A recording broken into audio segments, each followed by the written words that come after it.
एक दिन कमरे की सफाई करते करते नौकरानी गलती से सीईओ के बिस्तर पर ही सो गई। थोड़ी देर बाद वह चौंक कर जागी और घबराते हुए जल्दी से बाहर भागी, लेकिन तभी सामने से घर लौटे सीईओ से टकरा गई। उसे तुरंत याद आया कि सीईओ को साफ सफाई को लेकर बहुत ज्यादा सनक है, इसलिए पकड़े जाने के डर से वह घबराकर मुड़ी और भाग गई। लेकिन जल्दबाजी में अपना बालों का रबर बैंड उनके बिस्तर पर ही भूल गई। सीईओ ने वह हेयर टाई उठाई और तुरंत पहचान लिया कि यह वही है जो वह हमेशा पहनती है। वह उसे लौटाने के लिए उसके कमरे के दरवाजे तक गया ही था कि अचानक बाहर से बटलर की आवाज आ गई। घबराकर लड़की ने तुरंत सीईओ को अंदर खींच लिया, क्योंकि उसे डर था कि अगर किसी ने उसे सीईओ के साथ देख लिया तो उसे तुरंत नौकरी से निकाल दिया जाएगा। सौभाग्य से बटलर सिर्फ उसे किसी काम के लिए बुलाने आया था। काम खत्म करके जब वह वापस आई तो देखा कि सीईओ उसके कमरे में ही गहरी नींद में सो गए हैं। वह उन्हें जगाना नहीं चाहती थी, इसलिए चुपचाप फर्श पर बैठ गई। अगले दिन सुबह सीईओ तरोताजा महसूस करते हुए टहलने निकले और थोड़ी दूर पर उसे काम करते देखा। तभी उन्हें पिछली रात की याद आ गई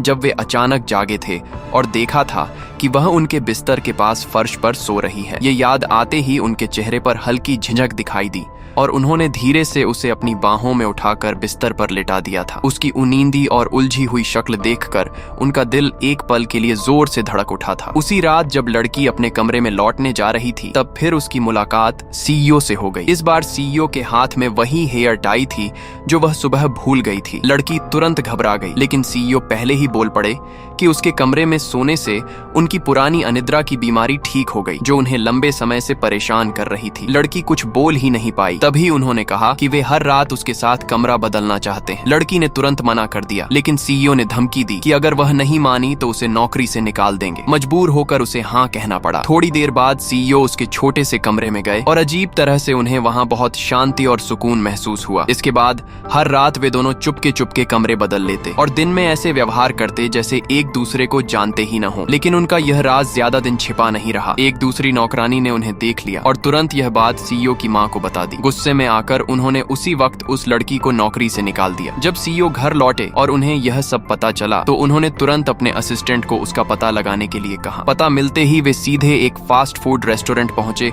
जहां वह काम कर रही थी। लड़की ने जैसे ही उन्हें देखा गुस्से से घूरा और वहां से चली गई, लेकिन सीईओ उसके पीछे पीछे चलते रहे। आखिरकार परेशान होकर लड़की ने उनसे कहा कि उसे अकेला छोड़ दें। माफी पाने की उम्मीद में सीईओ उसके सामने झुक गए और बोले कि वह चाहे तो उन्हें जोर से थप्पड़ मार सकती है। उन्हें बिल्कुल उम्मीद नहीं थी कि वह सच में हाथ उठा देगी। ये देखकर वे चौंक गए, लेकिन अगले ही पल लड़की जोर से हंस पड़ी और इसी के साथ दोनों के बीच की सारी गलतफहमियां खत्म हो गईं।